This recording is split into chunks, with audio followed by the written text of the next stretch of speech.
And good afternoon, everybody. Welcome to Trinidad and Tobago chapter of Facilities International of IFMA, International Facilities Management Association. Welcome to our FM Day panel discussion. Happy World FM Day to you all. And this year's theme is celebrating FM, standing tall beyond the pandemic. So welcome everybody. I am Edward Casal. I will be the host or moderator. I am the current president of the Trinidad and Tobago chapter, and we've reached out to all of the Caribbean countries to welcome as many Caribbean FMs as possible, because we want to have a look at a Caribbean perspective. So I'm the president of the Trinidad chapter, and our panel today is, we have quite a diverse and rich panel, and I will introduce you to them to you very, very briefly. First of all, we have Peter Ankestjoen. Peter is the chairman of the Global Board of Directors of IFMA. He's the big cheese. He's a chief strategy officer at Planon, and previously he was at JLL for a while. He was at WeWork, and prior to that he was at ISS, which is one of the really big giants of FM globally, and he was there for something like 24 years. And he's based in Denmark, and we've met Peter at World Workplace many times. I've listened to him speak many times at World Workplace as well. So welcome, Peter. Next up is Vaughn Halliday. Vaughn is a true Caribbean man, grew up in Barbados, lived in St. Kitts, works in Trinidad currently. He's past president of TT IFMA, and he right now is nominated, the sole nominee to be the next president at the end of June. So he's our president-elect, for want of a better word. He currently is the FM at the central bank locally, Trinidad and Tobago Central Bank. He also lectures quite a bit in FM in various places, including with the chapter as an IFMA certified instructor. Prior to that, he was in the Court of Justice, Caribbean Court of Justice, as the FM. Ian Rogers, no stranger to the Trinidad chapter and to the global community. Ian is the current, he's the current president of the Barbados chapter, the newly formed Barbados chapter, and he is also the CEO of ACE Projects in Barbados. Works a lot with PPP, public-private partnership consultations with government. He's a director of AF Consulting, and he's also an executive coach, which is something new, I believe. And he's based in Barbados. He is English, based in Barbados, and he has been there for many years. And our fourth panelist is Lawrence Budasingh. Lawrence is Trinidadian, but he worked in England for many years at the NHS in London. He is the senior FM at Ross University of Veterinary Medicine in St. Kitts and Nevis. And he has actually had an interesting story of how they managed the pandemic. Prior to that, he was at Service in Trinidad, so he was one of my colleagues, and he worked at Halliburton Oil and Gas for a while. So that is our panel, and what I will do is each panelist will do a short presentation to talk about standing tall beyond the pandemic, and then we will do some questions and answers after that. So I'm going to just hand over to the panelists, and first up will be Peter, and Peter, I'm giving you remote control of the mouse to flip your charts. So welcome, Peter, and over to you. Thank you, Edward, and thanks for the lovely introduction, and happy World FM Day to you and to all on this call. And thank you so much for the opportunity to spend World FM Day together with you all. Yeah, just 10 minutes introduction in terms of what I think is sort of has happened during the pandemic, and how this situation has changed facility management for a while during the pandemic, and both sort of, yeah, during the pandemic, but definitely also for post-pandemic, maybe even forever. I do think that we are in a situation where we are looking into a tremendous change opportunity for facility management for the future. Edward, can I change? Have you given me permission to change now, or do I need? Oh, there you go. I think that it works. Yes, you have control of the screen. Yeah. Okay. Perfect. All right. So so when the pandemic hit the world, and I'm of course speaking from a global perspective, but also from a bit of a European perspective, as I'm based out of Denmark in Europe. But I think we went through all the same motions that I think we all do when we go into some kind of a crisis mode. First, you have to sort of acknowledge the fact that this is happening, and then we have to respond, and you go through the motions of that. And I think none of our business continuity plans really had the considerations of a global pandemic at the scale that we were looking into.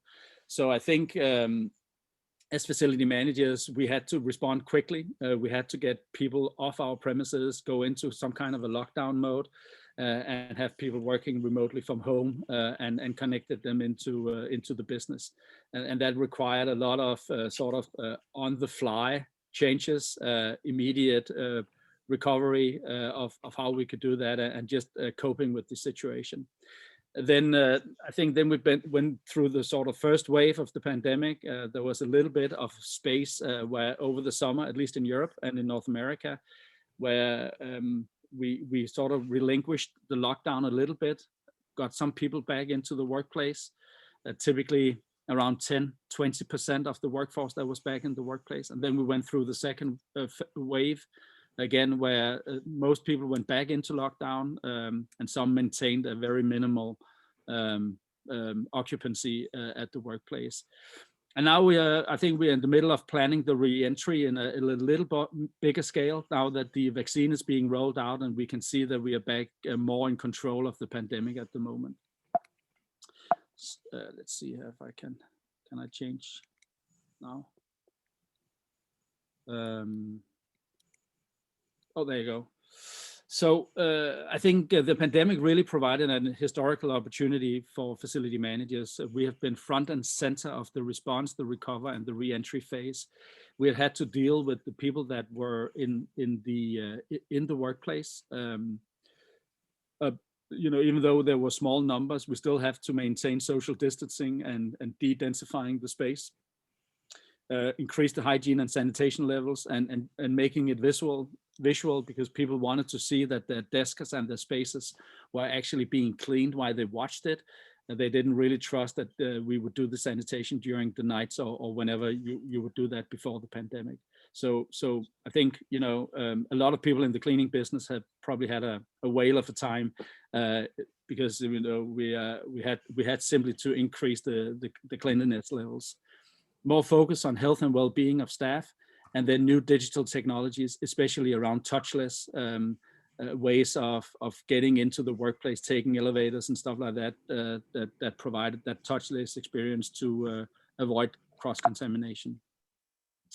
Then I just want to provide a little bit of a quote from Milton Friedman, the Nobel Prize-winning economist.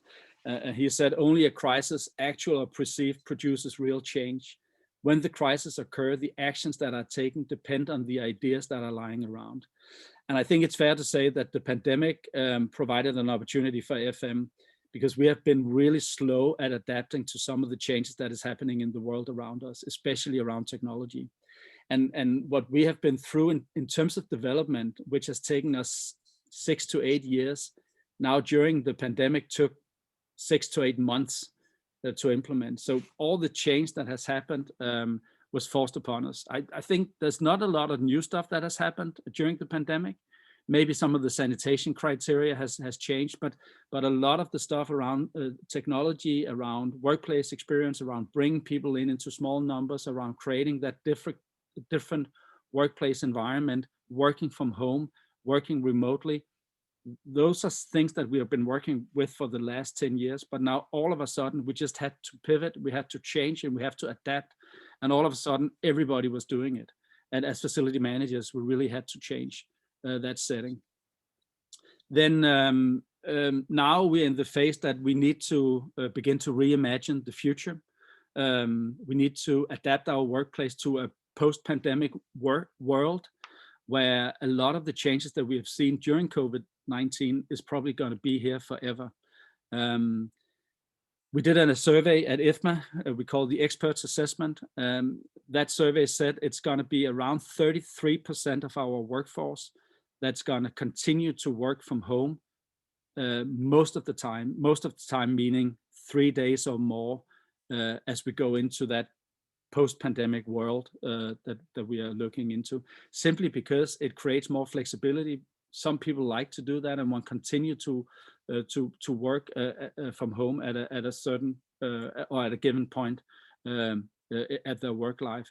And that combination between work, the office environment or the workplace as we know it, and then third places like co-working facilities or third places like lounge areas or coffee shops or that type of thing, is something that I think we have to get used to, that our workforce is much more flexible, much more liquid, and they're working from different places that suits their personal style, what they're doing at a given point in time, and that's set up. And also people will come to the workplace for different reasons than what they did before, not necessarily only to be productive, but also to socialize, to collaborate, to learn, to build relations, have meetings with their peers or their bosses or whatever. If they want to do sort of concentrated work, they may be better off just working from home, and that's an issue that we have to adapt to. So we've been through that cycle of the response and re-entry and reactivation. I think there are two outcomes now that we are looking into. There are some companies that want to follow the traditional path and go back into what we call the new old normal, just getting back to how things were before. And then there are other companies that are gonna take advantage of the change and create a competitive advantage and provide a path to a new next normal that actually is gonna change the whole setup and the environment and how they're working with this new opportunity at hand. And I believe strongly that those companies are going to be the one that's really going to have an advantage in the future. In facility management, we've always taken pride in that we solve problems and we create solutions. And I think that's a skill that will continue and be in high demand in the future. I think the function, the C-level has understood how important we are to building the workplace and changing the environment and being adaptive to the changes that are happening around us. And we simply need to adapt to those changes. At IFMA, we built up the Coronavirus Resource Center. If you haven't seen it, I would encourage you to log in. There's a hell of a lot of information, a lot of case studies, templates, webinars, best practices that are available online that you can download for free, of course, and get access to and use. And then the world will probably never be the same as I opened up stating. I think this change is something that we'll have to live. We'll probably live with the threat of a pandemic and different waves coming through this and other pandemics that we'll have to work with. But also the de-densifying of space and the social distancing is something that I think we will have to work with for a while longer. It's definitely here to stay, unfortunately, probably.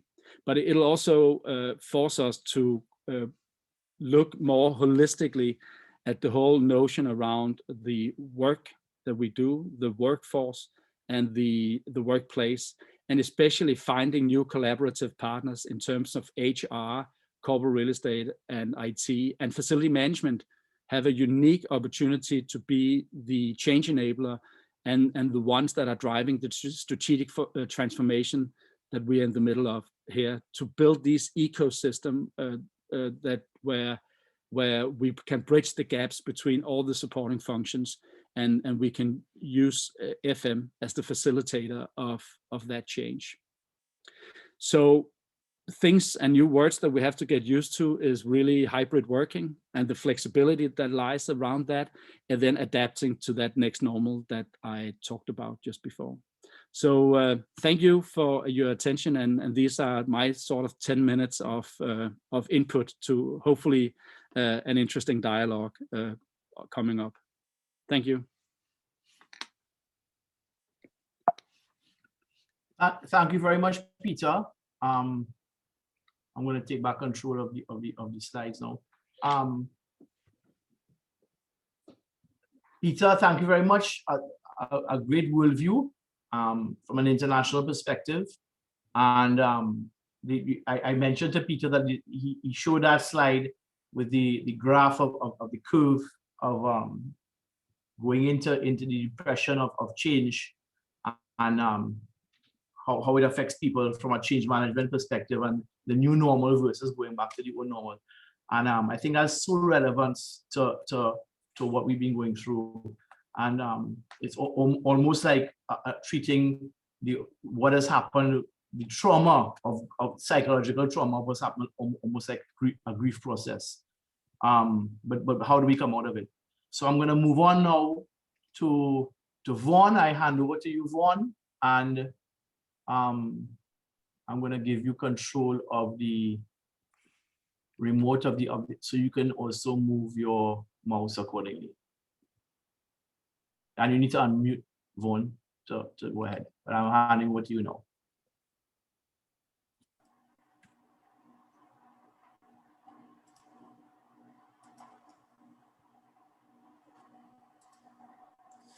Thank you, Edward. I'm just checking to make sure you can hear me. You might want to increase the volume a bit.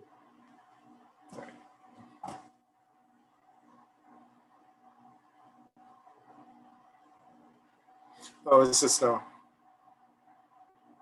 Good. All right, great. So it's a pleasure to be here celebrating World FM Day with you, all of you. I remember at the beginning of March last year, I was saying to a friend of mine that I wish I could be working just 2 days a week instead of going into the office 5 to 6 days a week. And never did I imagine that I would have been working under these conditions. So 14 months ago, exactly, we had our first case here in Trinidad. And now 14 months later, we have over 40,000 cases and sadly over 200 deaths. Our schools and borders remain closed. But it's also had a tremendous impact on both the economy and the public sector, with dramatic falls in terms of revenue from taxation, huge amount of public expenditure being diverted from planned programs within the public sector and diverted towards increased expenditure on healthcare, subsidies, social support and relief programs, and then government offices being challenged to continue to deliver programs with staff rotations and reduction of on-site personnel. So this has placed FM within a very even more challenging situation than what we are normally accustomed to. And as a result of that, we've had to pivot, as Peter said, in a number of different ways.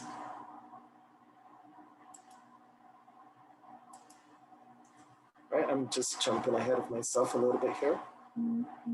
So as a result of this, there has been a change of FM during the pandemic.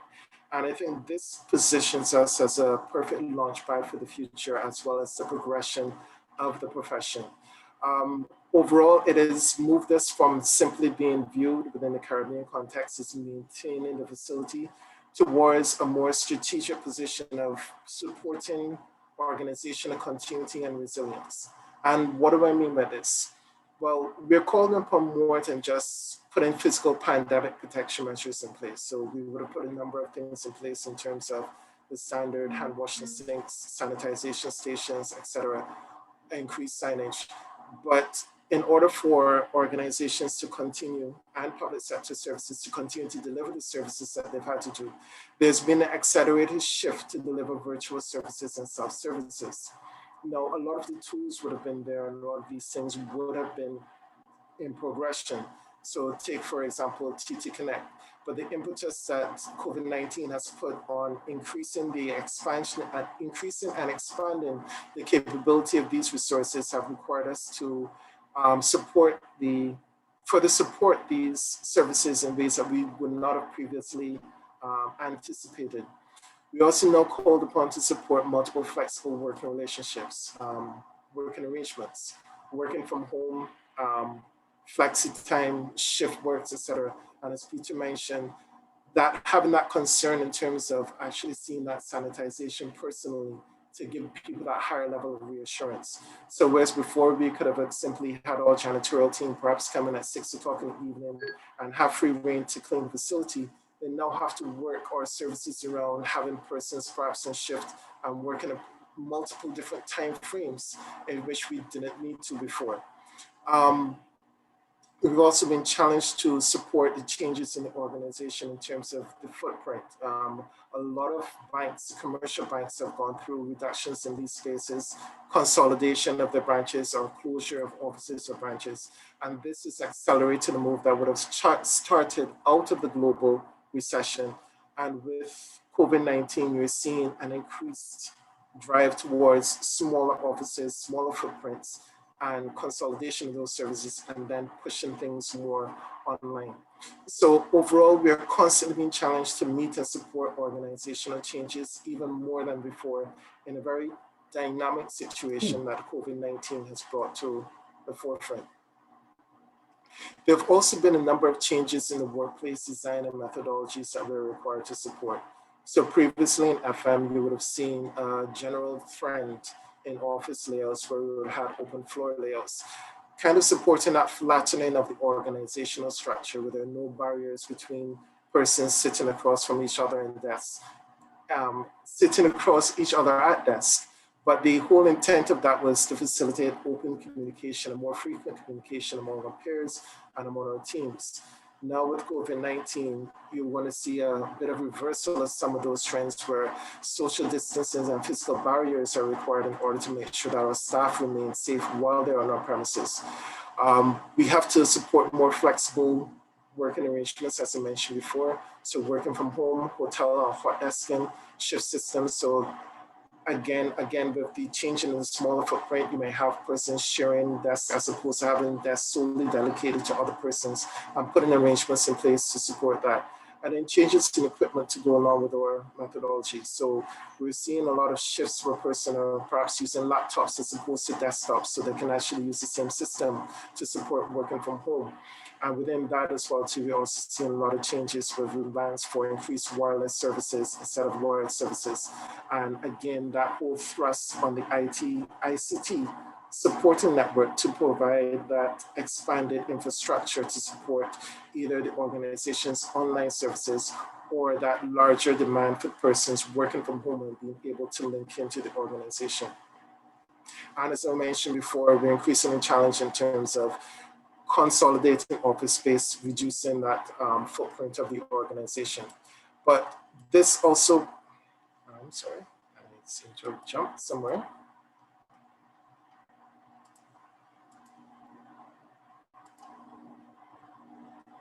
Right, so this also in itself also brings new opportunities. So never before as an FM working within the Caribbean, could I have imagined being able to work virtually away from the organization. Now, the normal thing that you would hear as an FM, you're responsible for maintaining the facility. How do you expect to work away from home? Work away from the office. But now we're actually seeing a rise of virtual FM services. And I actually know 1 or 2 persons that are actually providing facility consultancy services now for persons within other countries outside of their home country. Our very tools and systems of work have changed. So virtual meetings, for example, mechanisms that were there previously before but unutilized, just as Peter was saying, are now being thrust into the limelight and being used within our everyday work purposes. More and more organizations are also having increased focus on their ICT infrastructure, whether it's to support the work from home from their staff or to support a greater thrust for online services for their customers. As FMs, this puts a greater need and importance on us in being able to provide that higher level of resilience and redundancy in the supporting building systems to support the ICT structure. We're also seeing as well too an increased need for automation, remote monitoring control. So recently we've seen where within new buildings, in the RFP for new buildings, etc., we're seeing that increase demand where they have to have a BMS system in place. But we have several buildings which are older start, such as the ones that I manage, where we're now looking to put that higher level of technology in place. So we're looking at implementing building management systems and also going even further at implementing computerized maintenance management systems. As some organizations may go even further, implement a CFM or even integrated work management system, which encompasses a much wider range of services. But this also brings for us a lot of opportunities for innovation as well. With smaller footprints, less persons on site, and flexible arrangements, we have opportunities for innovation solutions for energy management, as well as varying our services for delivery in ways that are generally outside of the box, which we may not have looked at before. But as FMs, how can we adapt and thrive in this environment? And how can we also further contribute as drivers of change? Well, one of the things that we need to do as FMs is focus on how we deliver value to the organization. We need to keep in mind, how are the organization needs changing? How can we proactively meet those needs? So for example, when the global pandemic started, one of the ways we were able to meet our organization needs is that we were monitoring from the time the whole news about this came about in overseas in China. And from the time that it was announced that it broke out of China, it was now starting to spread internationally, we started to put measures in place. We did a lot of research in terms of what was being done internationally, to the point that by the time local guidelines were put in place, we had already had a lot of these measures in place already, or already had plans to put a lot of the measures in place. So we were able to provide proactive information to the organization that would better help them to respond to the changing circumstances. And as FMs, we need to keep that proactive as well as that strategic outlet toward organizations' needs and try to understand how best we can meet those needs to keep our organizations both functional and competitive in this current environment. We also need to focus on how we deliver our trade, understand how FM is evolving. Now, for example, our FM function is just limited to the office environment, may now be extending to some extent into the home environment, where we may also have to provide support for home office in terms of infrastructure or furniture. Who knows? Our needs are changing, the organization's needs are changing.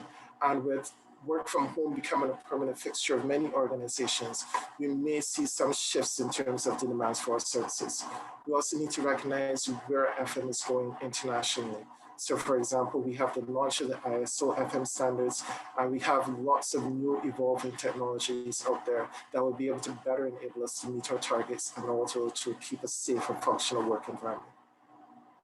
And then lastly as well too, we need to focus on how we manage change, ensuring that we address all the relevant stakeholders, address all the relevant concerns, and especially at times like this, where there are heightened fears and concerns, make sure that all of the changes that we introduce, we have done it in a proper manner that allows it to be accepted by the persons and implemented to the best practice. And in short, I would like to leave you with some closing words from the Director General of the World Health Organization, which I think is very fitting at this point in time. And to quote, be safe, be smart, and be kind. Happy World FM Day. Edward, I'll turn it back over to you.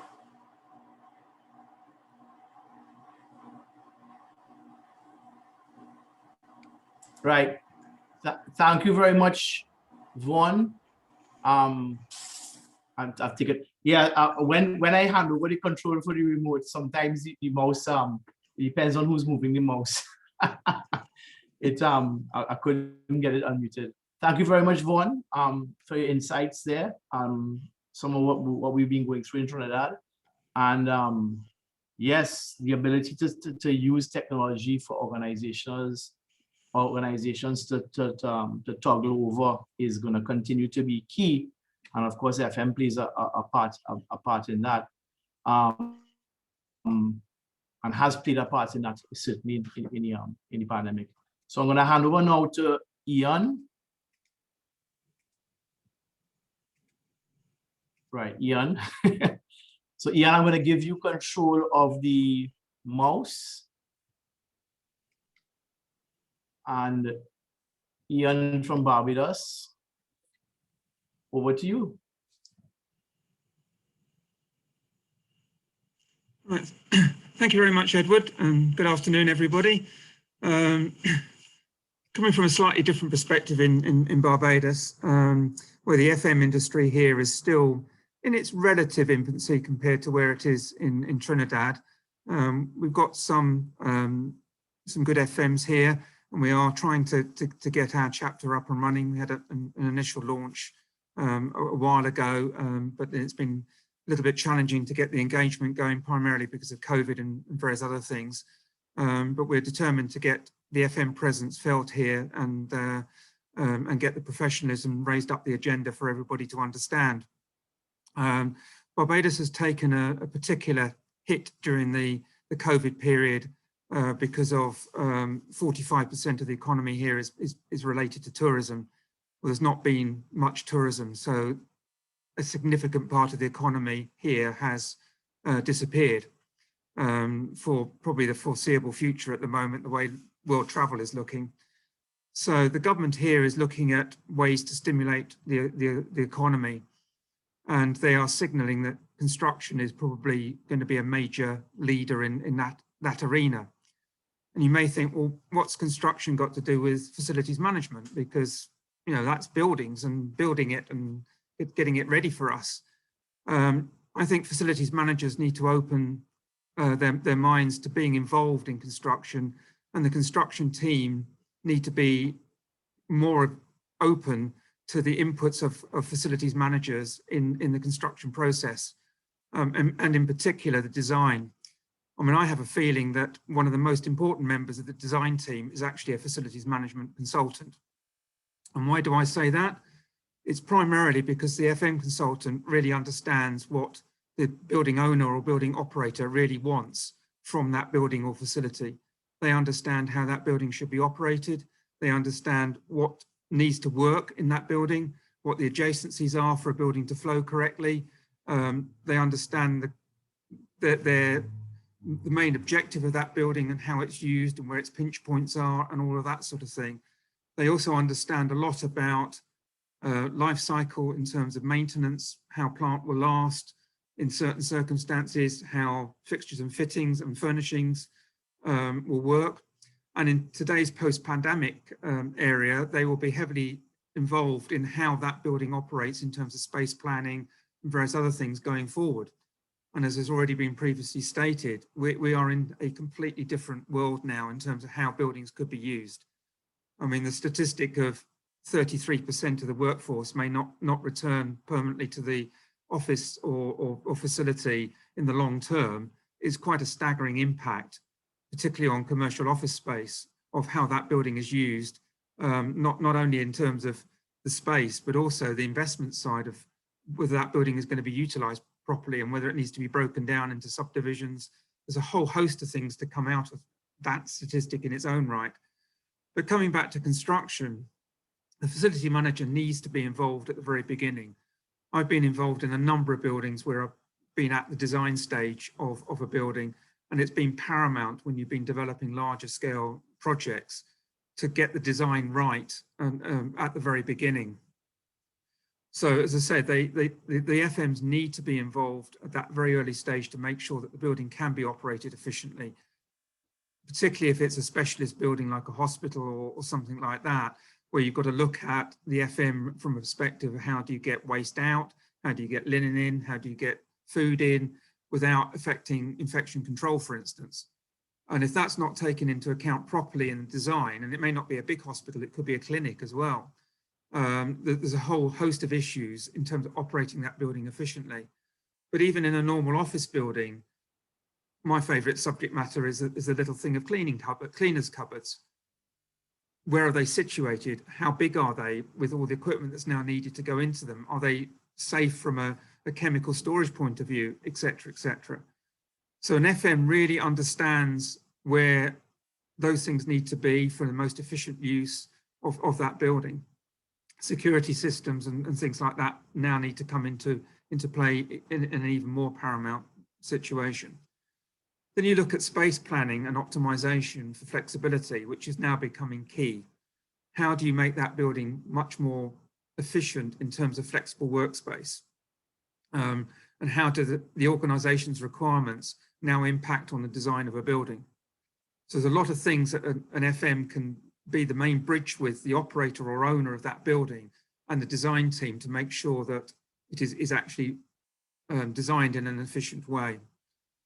Then it's looking at how does that building get maintained? Now, I know there is a culture of maintenance is not so important in the Caribbean region, but I think it is vitally important because it has an impact on capital costs later on. And the more you consider the maintainability of a building at the very beginning, the more efficient it can be all the way through its life.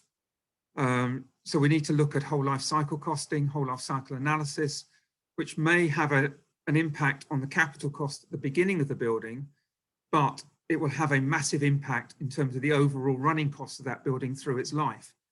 And when you consider them, when you take a whole life costing of a building, including the capital cost to build it and all of its running costs, the build cost is probably 30, maybe 40% at most of that total cost.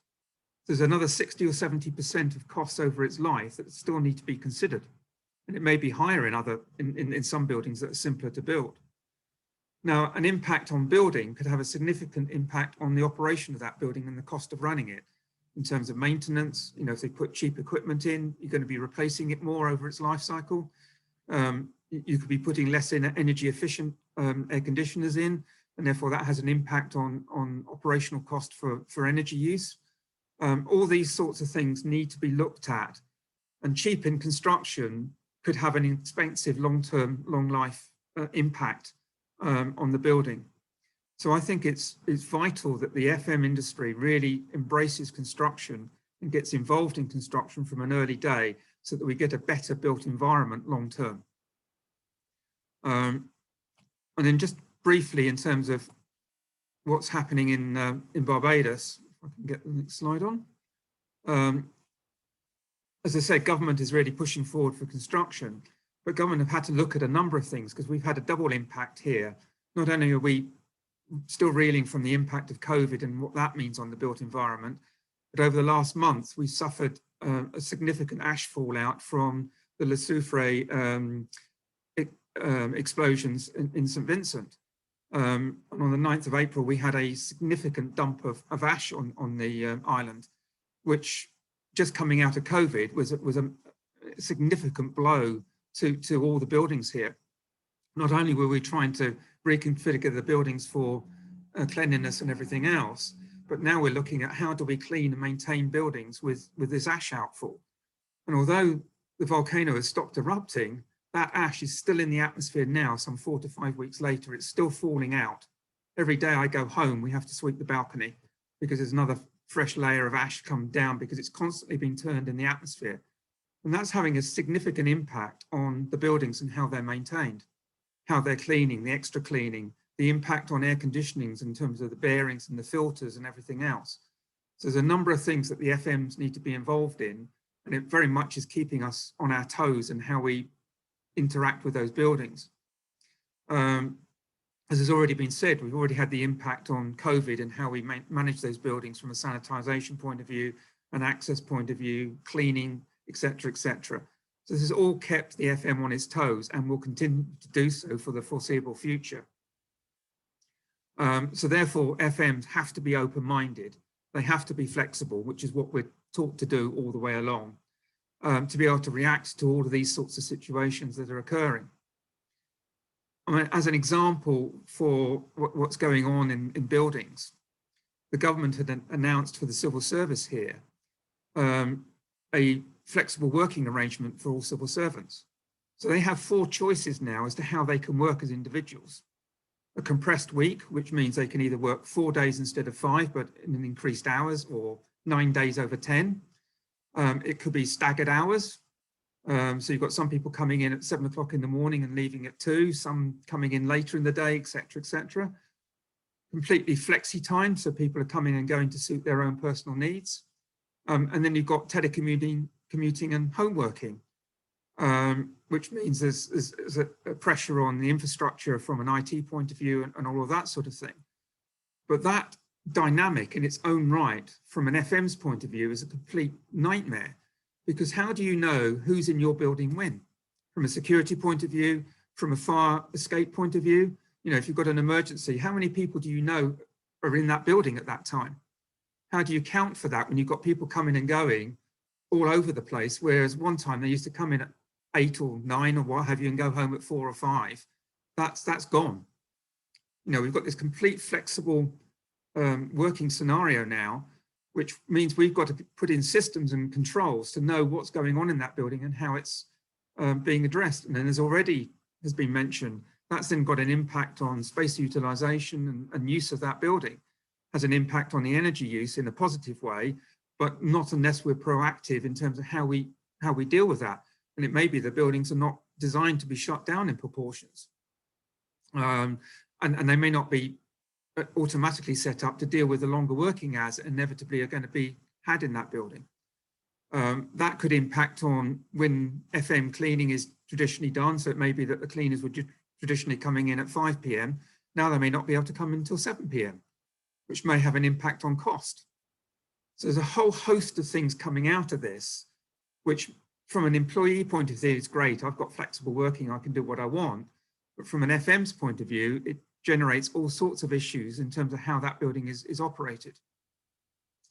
And finally, something that we as FM in the industry and as IFMA in Barbados need to be addressing is the traditional poor maintenance regimes that have happened in buildings across Barbados. We've got a number of cases of environmental conditions which have had an adverse effect on occupants, which have had an adverse effect on productivity and a cost in moving staff, or those environmental issues are sorted out. So we've got to start looking in a much more proactive way with the occupiers of those buildings in how those buildings are maintained, getting the message across to government and organisations that by spending a bit extra on maintenance will save a lot more money in the long term in terms of retroactive action, lost productivity, disruption, and all that sort of thing. And again, it comes back to design. There's a lot of buildings that have been poorly designed and not taking these sorts of things into account.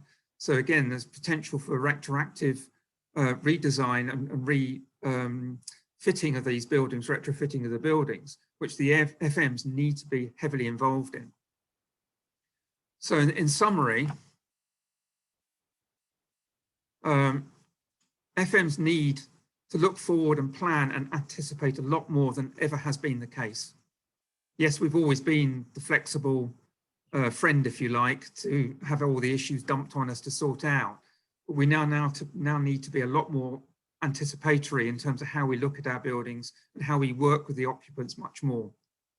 We need to be flexible and adaptable, and we need to have those in our day-to-day life now and in our day-to-day planning. I think we need to be a lot more proactive than what we have been in the region in terms of how we work with our organisation and our clients. And we need to widen our horizons and also their horizons as to what we can do to help them have a better working life. That's me wrapped up. Thank you. Thank you very much, Ian. The Barbados perspective and the construction perspective. Before you hand over to Lawrence, just undo the remote control there. Before we undo pass to Lawrence, I just want to read a couple of comments because I don't know if Akian, who is another past president of Trinidad and Tobago chapter, she says, I found there has been an intense radical shift in organizational culture in parallel with operational shifts within the pandemic context. One couldn't happen without the other to ensure and support the buoyancy of our organizations. Traditionally rigid cultures had to become more flexible and trusting, which I think is very important, trust for the work from home to succeed. So flexible working hours and partial work from home, partial in the office. I think trust is a big factor there rather than looking at people's time.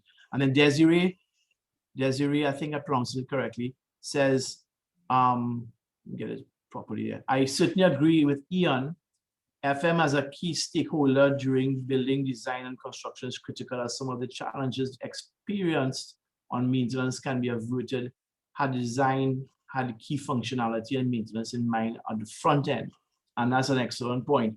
I think that also goes further to one of the key themes that we have coming up over and over again in webinars these days, which is that of workplace design in terms of the private office versus the collaborative space versus you know, just workstations in a much more dynamic layout.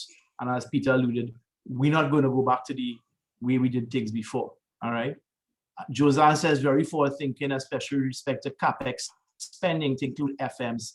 Also interesting, the impact of the ashfall in Barbados. I'm guessing few FMs have ever thought about the effect of ashfall, correct?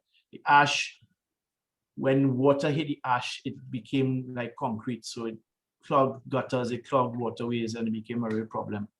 All right, so now we're gonna hand over to Lawrence. Lawrence, the ball is in your court and I'm giving you remote control. Lawrence, as we mentioned, is based in St. Kitts. Over to you. Thank you very much, Edward. Thank you, Peter, Vaughan, and Ian for your wonderful presentations. And thank you all very much for the opportunity to present my experiences through the pandemic thus far. As Edward said, I'm the senior FM at Ross University. I also sit as a deputy incident commander and chair of the EHS committee at Ross University in St. Kitts. St. Kitts and Nevis. For those of you who do not know where St. Kitts and Nevis is, it's a small island, 67 square miles in Northeast Caribbean, population of about 53,000 people. My role at Ross University is I'm responsible for the management and operations from an FM perspective for all hard and soft services, to include all the technical MEP, HVAC maintenance operations, housekeeping, landscaping, and grounds, as well as business continuity matters. I tend to employ a blended practice of plant preventative maintenance and deferred maintenance. Deferred maintenance due to our location and difficulty with the availability of SME resources and specialized tools and equipment at time. So our campus size is about 36 occupied buildings over 58 acres in a coastal environment to include animal barns, pastures, 5 student residence halls, and a number of administrative buildings, as well as large classrooms, auditoriums, laboratories, and a fully operating veterinarian clinic. See if I can move along.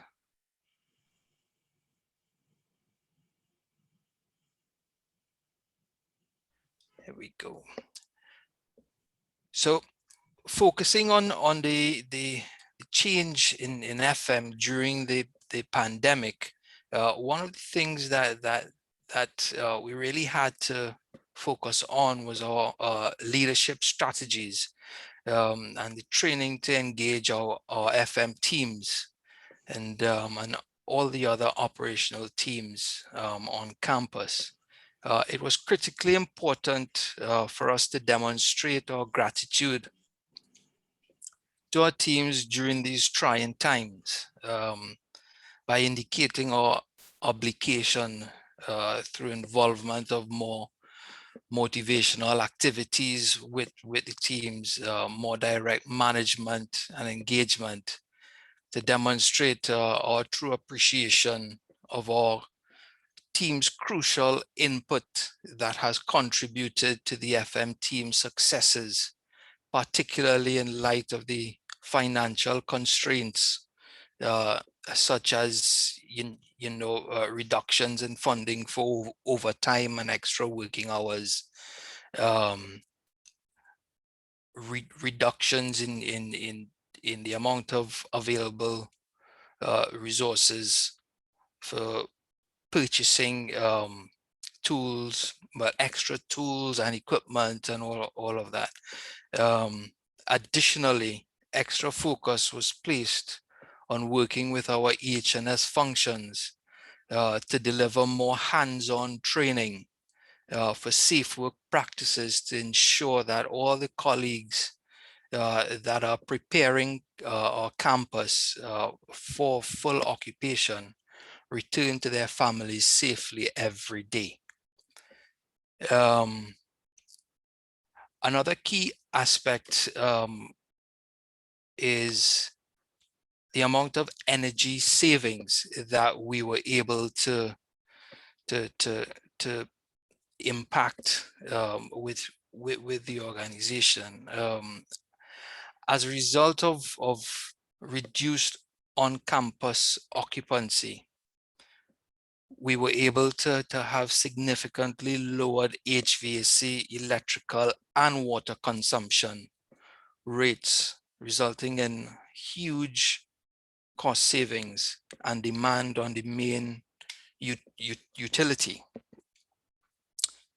It's critically important for us as FMs to keep a working trend analysis and track record of these savings, as well as take the opportunity of reduced occupation within the spaces to change out our underperforming equipment to achieve better economies of scale with newer technologies. Example, changing out our older HVAC units to inverter and VRF technologies, of course, if your budgets allow it.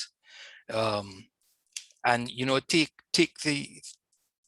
we took the opportunity to take the downtime to change out all the underperforming equipment that we've had on campus. We were able to reform our housekeeping, cleaning, and sanitation requirements in accordance with our COVID preventive measures as advised by the CDC. This of course, I mean, both Vaughan and Peter expanded on this a bit, but we've had, as you would appreciate, we're accommodating students, and that it's an ever-changing environment when you manage students, and we've had increased cleaning and housekeeping measures. As I mentioned, we kept on in accordance with all the approved CDC guidelines. We've had a lot more man hours needed to clean spaces more frequently over longer periods of space usage, and not to mention the different cleaning equipment, technologies, and chemicals that were required. As many of us have included the use of aerosol technologies and antimicrobial disinfectants in our cleaning artillery. Altogether, with the increased number of hand wash and hand sanitization stations that we would have had to employ and install all across the campus, and coming with the installation of these hand wash stations, I mean, you have all the plumbing costs, all the drainage costs. You need to, as FMs, we need to look at what are the suitable places to install these hand wash and hand sanitization stations. You can't just install them and anyway and just have all the water draining off there right within that space. And on top of that, you have all the consumable costs all the hand wash liquids, the hand sanitizer itself, and the manpower to have to sanitize these stations, as well as continuously recharge them to ensure that they're full all the time. Of course, all of this we have not been budgeting for within the last year and in the past. So our cleaning and housekeeping costs have significantly gone up. Additionally, we've been able to get through quite a lot more capex projects and other projects in much shorter time frames. At the university, we were able to successfully undertake a number of projects in a shorter time frame that we typically would not have achieved during regular operations. We've taken advantage of the reduced occupancy and the ability to conduct a lot of noisy and disruptive works, which we usually only get done during our semester breaks. We use this opportunity as well to explore the local and regional market for skilled and competent resources, which we did not know existed before. So we gave the local market an opportunity to shine. In the past, you know, as an American international university, we would have usually gone to international vendors for similar services. So we gave the local workforce that opportunity, and they've always come through with the delivery of their services.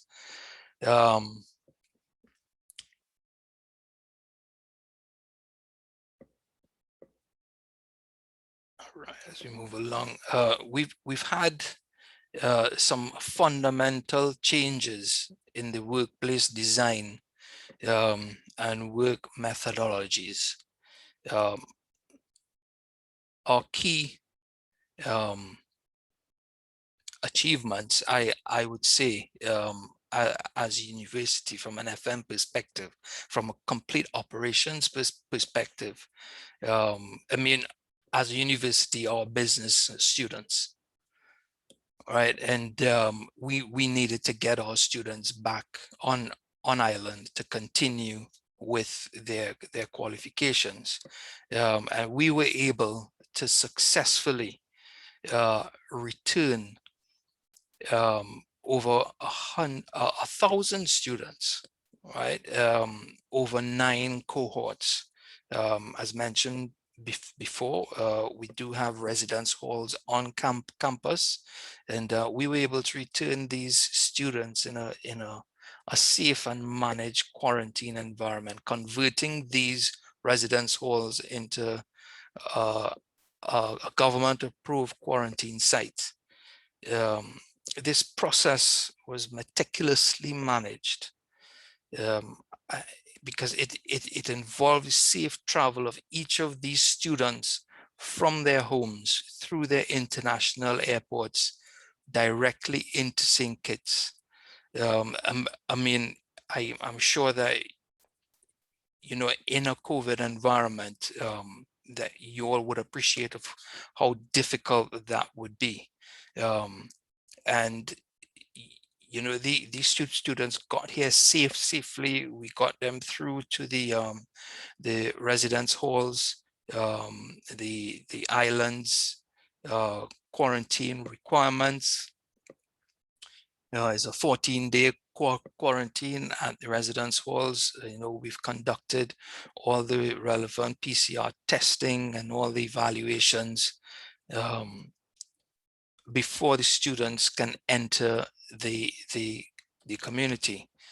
Of course, our housekeeping and maintenance teams had quite a valuable input there in getting all the all those spaces ready.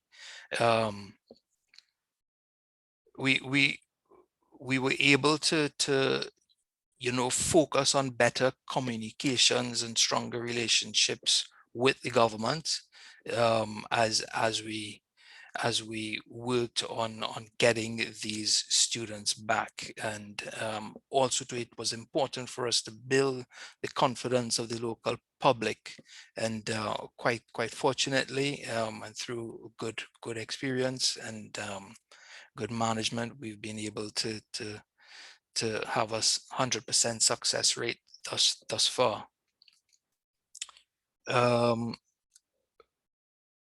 We had to implement immediate changes in our occupancy management strategy and our space management strategy due to all the physical distancing requirements.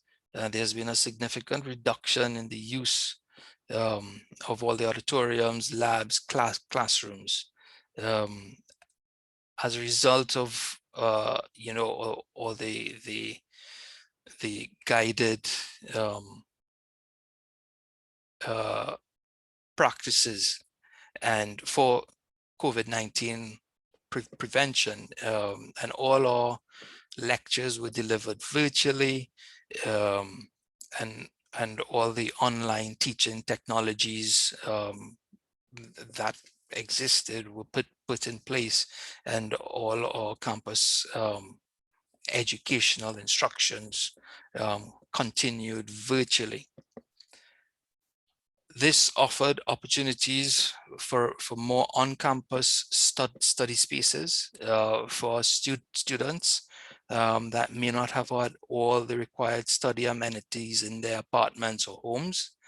Of course, having more study space on campus, all right, there's a knock-on effect where more internet bandwidth was needed.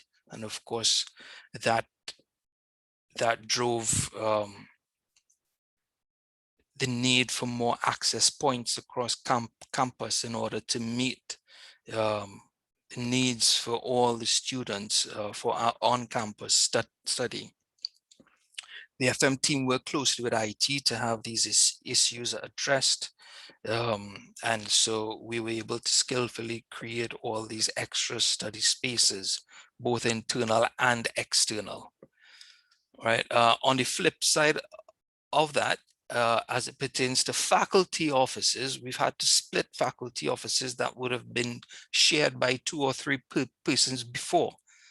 Right. So we now had to thin out people from their offices, and we converted some of our meeting rooms, some of our conference rooms into office spaces, thereby consuming a lot more real estate. Of course, that led to a lot more man hours and networking costs to get them moved into their new offices built, and get them all operational. A key cost factor, though, right, that we need to take into consideration, we had to install sneeze guards. Sneeze guards was a huge thing. There was not enough plexi in the world, right? We had to install these sneeze guards on all our front-facing workstations, physical distancing markers at all the classrooms, laboratories, the canteen, the coffee stations, and all the catering services across the campus. Our hurricane shelter and emergency management business continuity measures have also changed significantly. By nature of the location of St. Kitts in the Northeast Caribbean, we perfectly landed between the Caribbean Sea and the Atlantic Ocean. The island's prone to a lot of hurricanes between June and November each year. As a result, the university provides emergency shelter arrangements for the entire student community, as well as some of the general community. This has proven to be quite a challenge in ensuring that all the COVID-19 measures are met. that we're able to provide a safe shelter for the community in the event of a natural disaster. Not all our structures on campus were facilitated with restrooms and hand wash stations, and they all aren't Cat 5 rated. Therefore, we've had significant challenges to meet these requirements. Some of which may lead to additional costs in securing external shelter arrangements, and then there would be a huge external costs for all the extra logistics and planning to get these spaces outfitted as emergency shelters.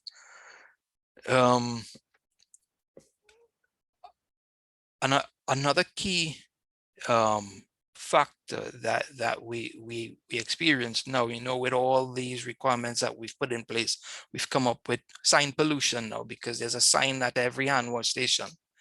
There's a sign for physical distancing where all this distancing's needed. All the walls are being plastered with signs, the floors have stickers all over them, there's markers everywhere. So we had to manage that, right? We've had signs by all our access points. So what we've had to do was negotiate with all the departments and faculties, where they would agree on having all the relevant signage posted, right, to make sure that we get that message across, one, for all the COVID preventive actions, and two, to make sure that all the other educational info and all the university info is also captured using signs. And of course, signs are critically important. Regarding the evolving role of technology through this entire process, we recognize the need for more effective CMMS systems. Vaughan touched on that. I mean, we use this. We currently use a very effective CMMS system. One of the things we recognized was that it was not sending out push notifications to let us know that critical equipment needs servicing, that service dates were missed, and of course during the lockdown period, we would have missed some significant servicing of critical items. I mean, on campus alone, we have over 500 bits of critical equipment that needs to be serviced within our PPM inventory. As we know, and as we're doing here, we've employed the use of virtual meeting platforms such as Teams and Zoom and all the other virtual meeting platforms that were created to meet the bulk of the meetings in the virtual world. But we also used it significantly to meet with contractors abroad, to solve problems with our critical equipment, where we would usually have had contractors for subject matter experts come in to look at critical things like our incinerator or autoclaves and all of that. So we've done video conferencing with our technical team, right, and we've walked it through, and we were able to solve significant problems. During the downtime, we were able to do some cleanup of our inventory management systems and implement some better policies for the issuance of our tools and materials to make sure there's more accountability, because I'm sure that we all know that tools go missing. Tools get mysterious hands and legs, and they disappear. And of course, significant cost to replace tools every year on year. And also to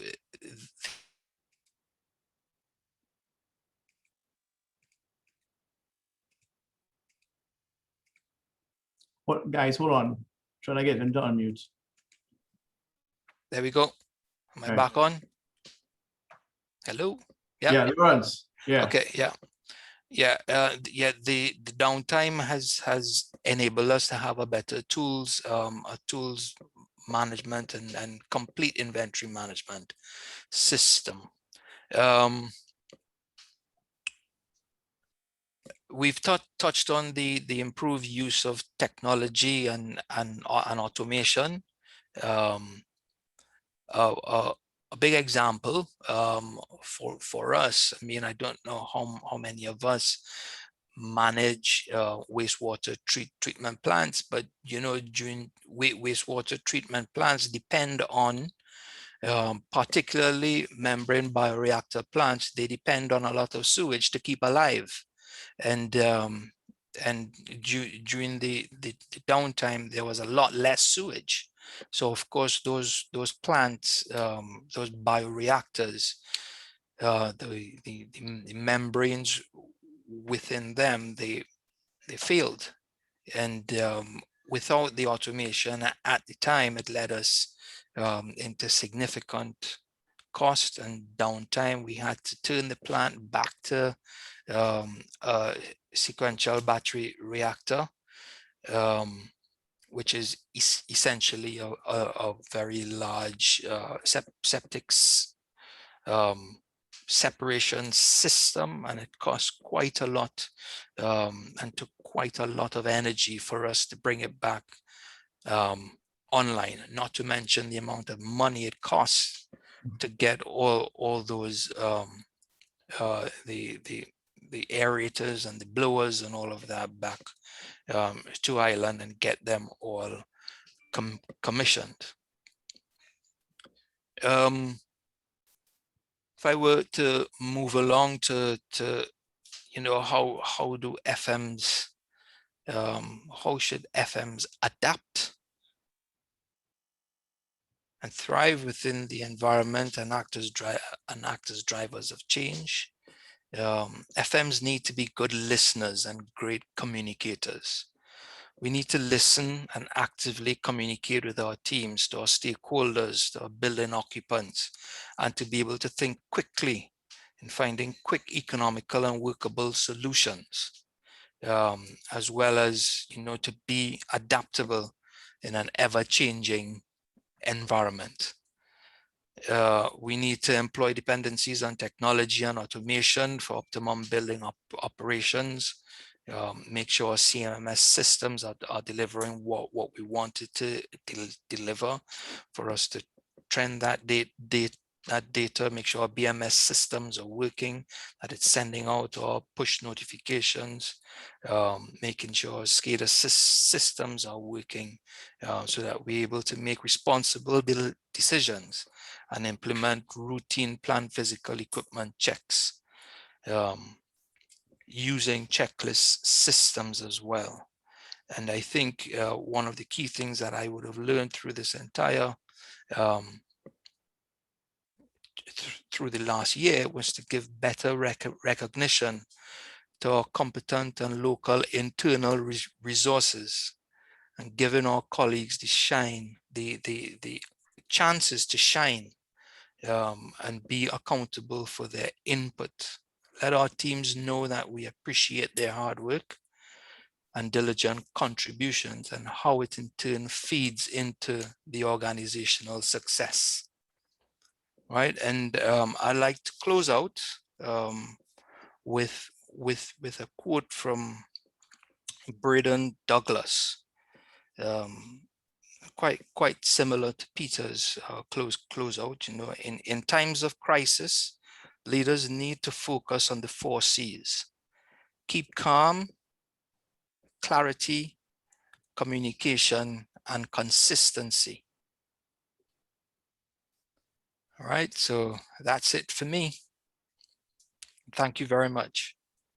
All right, Lawrence, thank you very much. A very detailed analysis of and I'm noticing a lot of comments on Lawrence's contribution.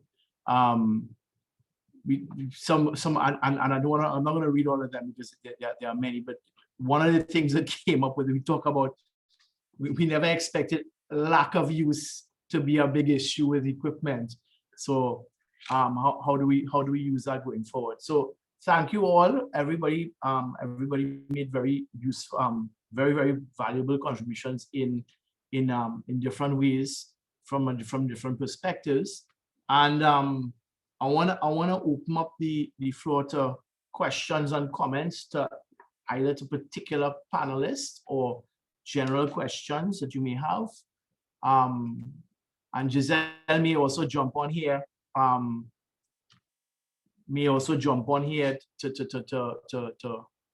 To manage questions. I will read what Tyrell has just read. I don't know why Tyrell is not coming online.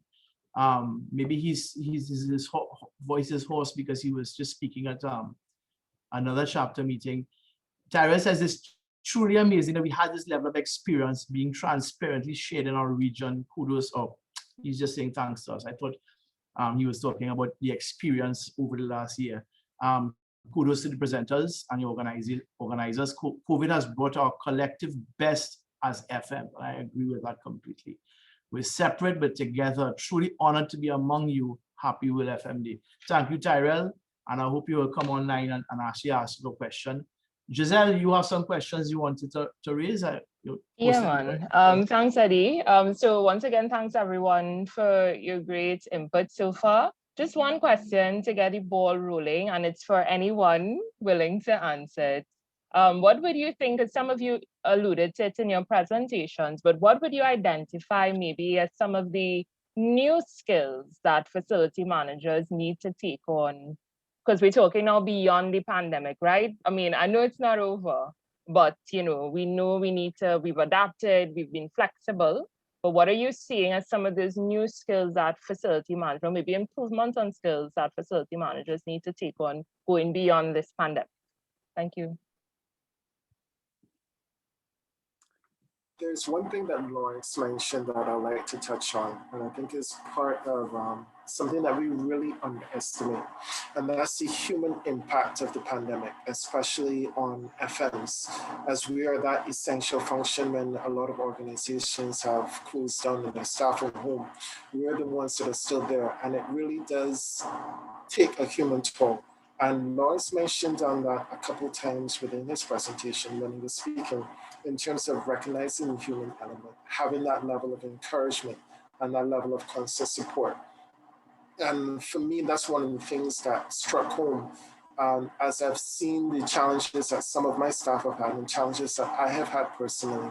And it has changed my perspective on how I both manage and deal with stress, but also recognizing it and supporting my employees in managing and dealing with it as well too. So I know we're talking more about the technical skills with FM, but for me, this is one area that really stood out the most for me coming out of this global pandemic.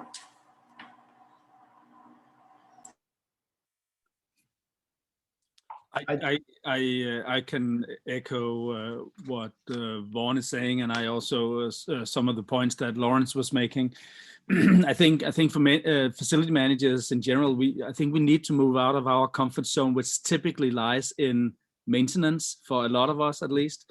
And I think we need to take on new challenges, become workplace strategists, work more around space and occupancy, around experience and hospitality, because I think we need to make the workplace more engaging and basically more fun for people to come to the workplace, because they no longer need to.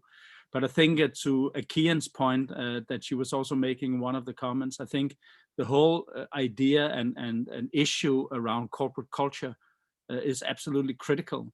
And I think we will have to attract people to come to the workplace, not every day, but at least every now and then, in order to be part of the community, in order to infuse the corporate culture to them, in order to engage with their colleagues and be, social together with their colleagues. And I think that requires a different mentality and a different mindset, especially around experience and hospitality. Then I think we have to be more human resource oriented and understand what drives engagement.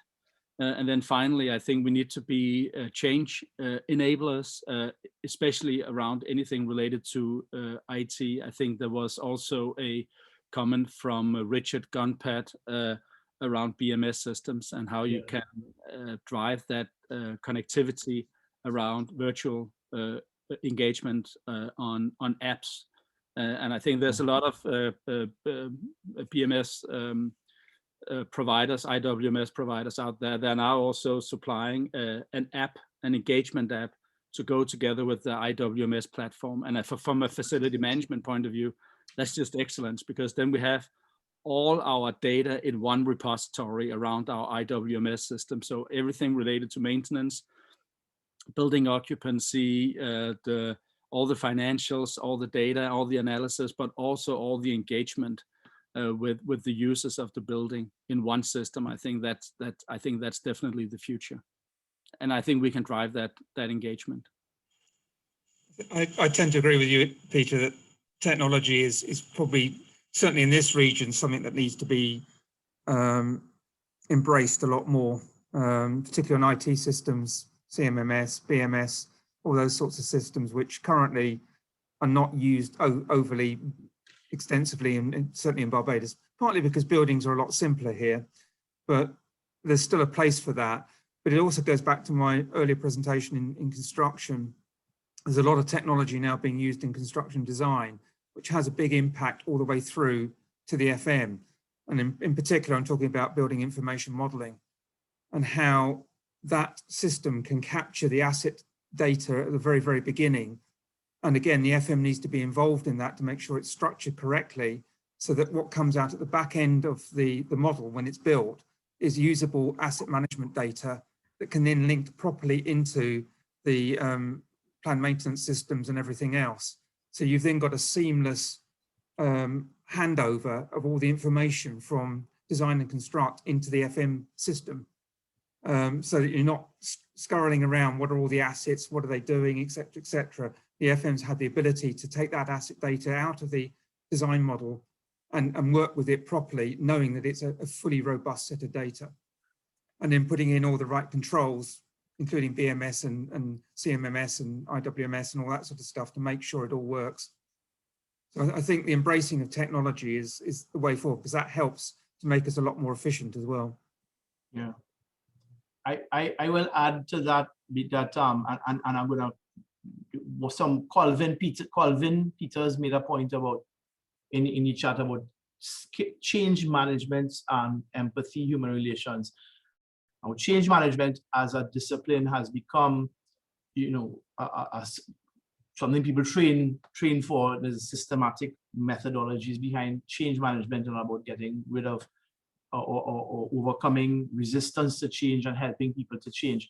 And I think that's a very relevant point. We've used change management sometimes to effect projects, but not only in a really ramped up sequences of change that is going to continue. I think the FM being very skilled in change management practices is useful. The whole idea of talking about empathy and human relations and human resources, very much so. At least in my experience, the FMs have tended to be very technical people. And it's when I go to a workplace, I see so many FMs who are in the softer side of FM, who look at it from the HR perspective, as Peter talks about it. It really is a human thing. I think another area of skills improvement has to be where for FMs, and it's a little bit of maybe executive training that we need as FMs, where, and this is again something that comes up over and over at workplace, where we can leverage our this current rise in focus on the facility and on the facilities manager, because there is a focus from the C-suite in terms of how do we not just be proactive participants, but actually being able to go and make the case a lot stronger for, better budgeting, better resource planning, asset life cycle improvements. And I think that comes down to the FM as a technical person in the background doing stuff versus somebody who's really advocating in the organization. And that does require a bit of training, I think, because it's not something that comes naturally to everybody. So I think that's just a couple of 2 cents on top. Giselle, back to you. Wonderful. I think we're getting a lot of good traction in the chats in terms of not so much questions, but certainly persons sharing their own expertise.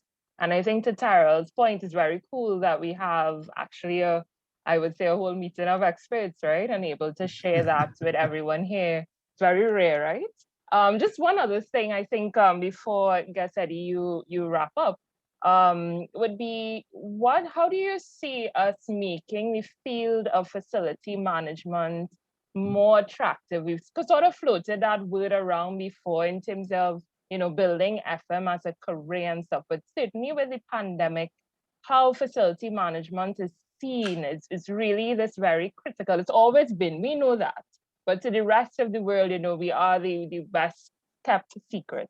So how would you, in your own expertise, in your own experience, promote facility management with this new outlook so that it becomes more attractive to someone who's young in the field, someone who may be thinking about getting into it?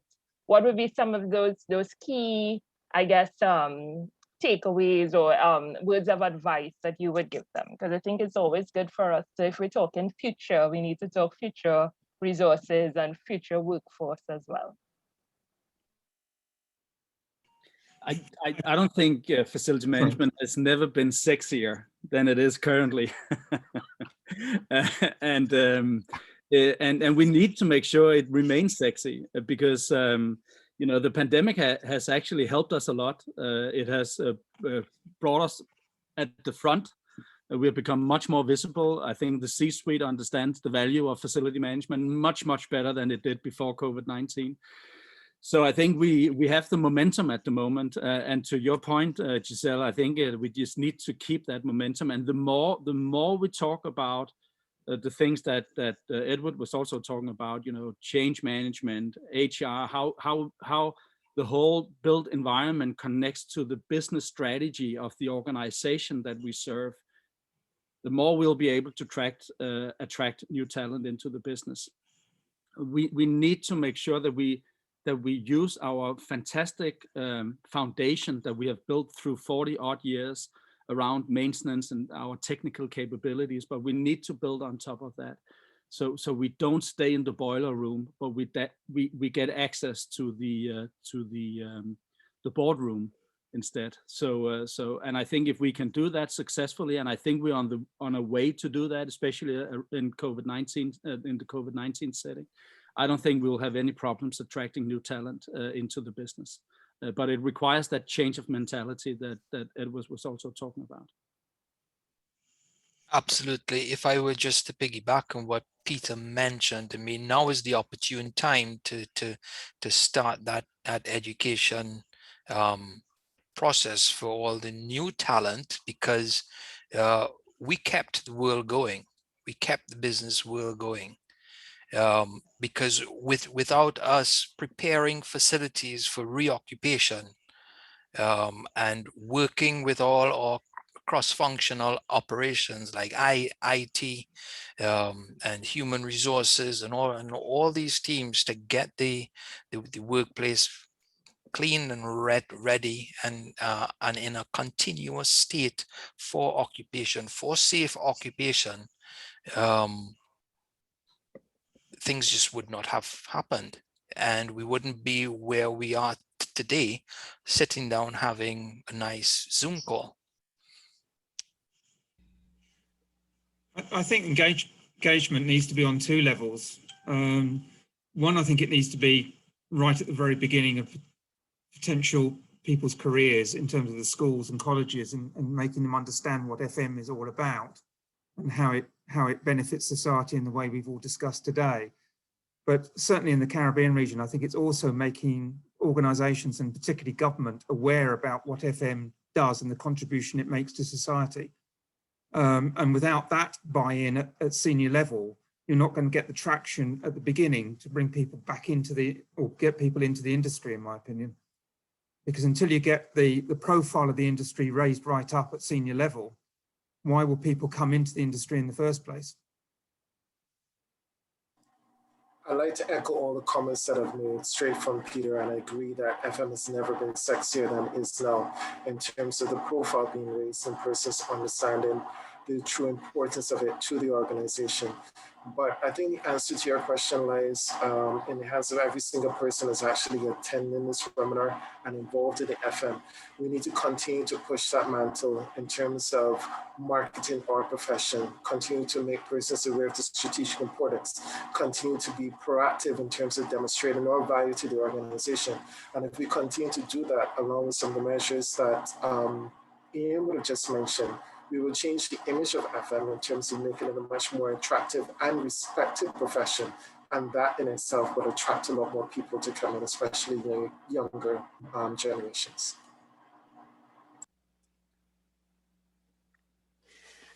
Hi, yeah, I'd just like to add to all the comments. I think that we as FM have to drive that whole effort. We need to break the mindsets about where we add value to the organization.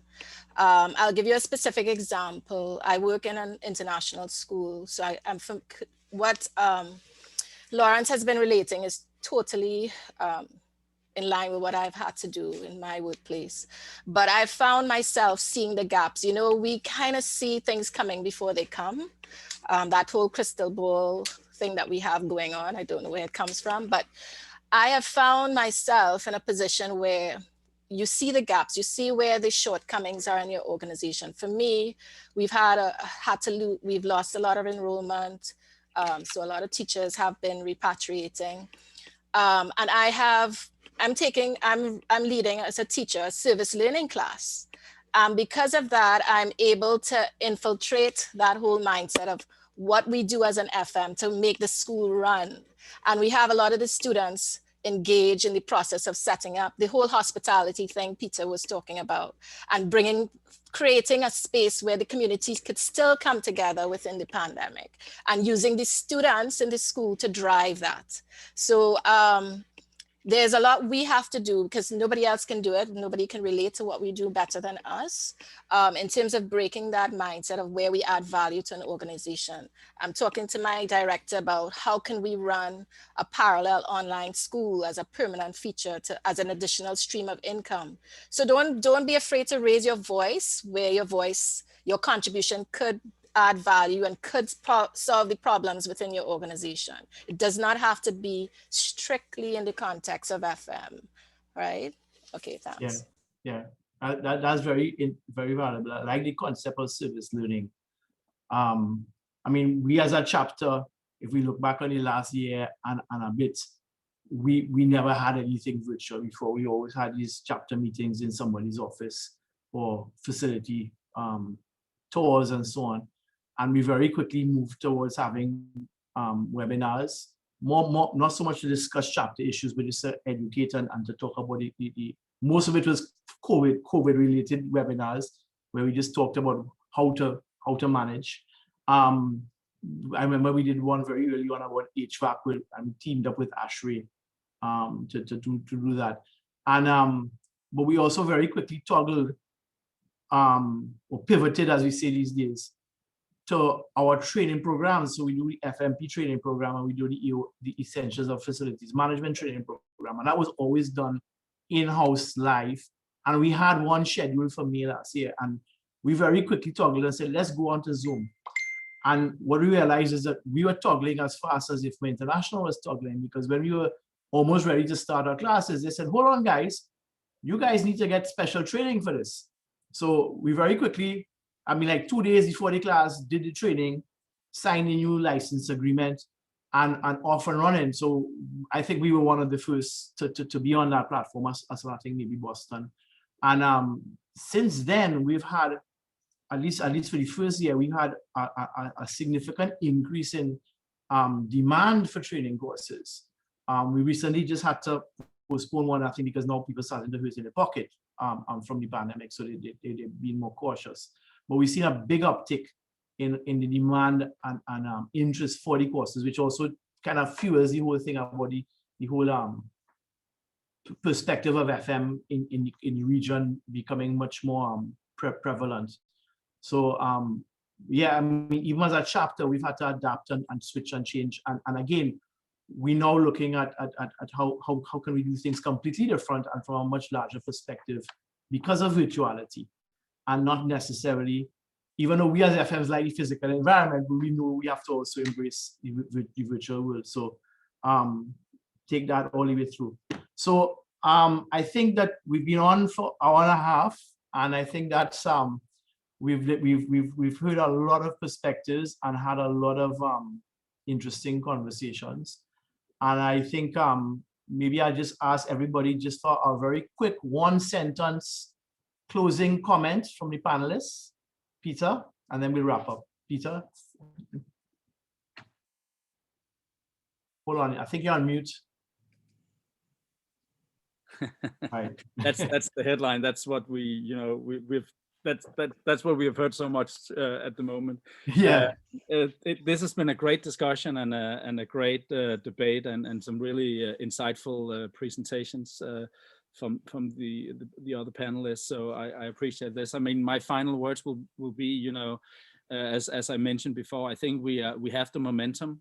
We came out of a terrible, very tragic pandemic, and we are not over. It's not over yet, but we are getting to the other side, and there's a light at the end of the tunnel. I think for facility management, this has proven to be an opportunity in disguise. I think we can come out of this strengthened, and I think we should use the momentum to elevate our profession and attract new talent, as we already discussed. So I think it's when you're dealt what is it, lemons, you make lemonade. And I think at facility management, we're used to that. And this is just a great opportunity at the moment that we can pivot and elevate the profession for the future. Thank you. Great. Vaughn? Thanks, Edward. I think the last 14 months has shown how truly innovative we can be as facility management professionals. I would like to encourage everyone to continue to innovate, push the envelope, continue to think outside of the box. We have a fantastic opportunity, as has been said now, that the strategic value of our profession has been seen in a number of different ways, outside of just simply maintaining the building, but contributing more to the core values of the organization, continuing to that resilience and the continued operations of the organization. And I just want to encourage persons to continue to be proactive, continue to be strategic in their interactions, and let's continue to stand tall and push the FM profession forward. Great. Thanks a lot. Ian? I think I echo what Vaughn's just been saying. We've been thrust into the limelight in a big way over the last year. And I think as FMs, we've got to, as they say, stand tall and look beyond where we're at the moment. And we've got a great opportunity to try and educate everybody as to what FM really is all about.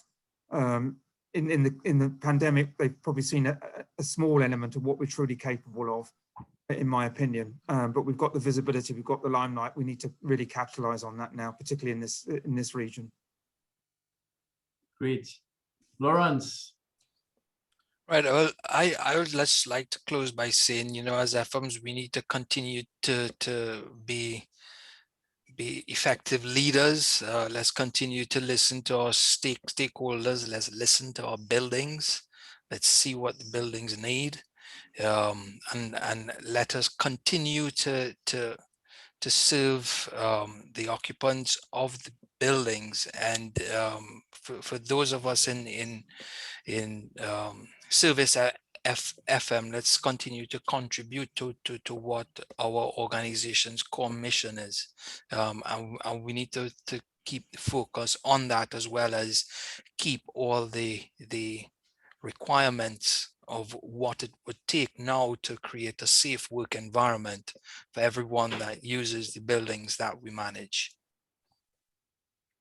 Thank you very much. Okay, everybody. Those we actually have quite an international audience today, so welcome to all the non-Caribbean people who are here. We're very happy that you came. and for all the Trinidad and Tobago chapter and the rest of the Caribbean. Thank you all. Peter, Lawrence, Vaughn, and Ian, it's been really a pleasure having you and hearing such a wide variety of perspectives. And I just want to remind everybody, this is our day, celebrate it. This is our time to shine. Keep at it, and happy World FM Day. Take care. Take care, everybody.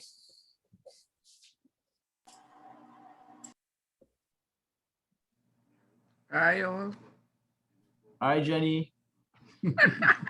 What is it?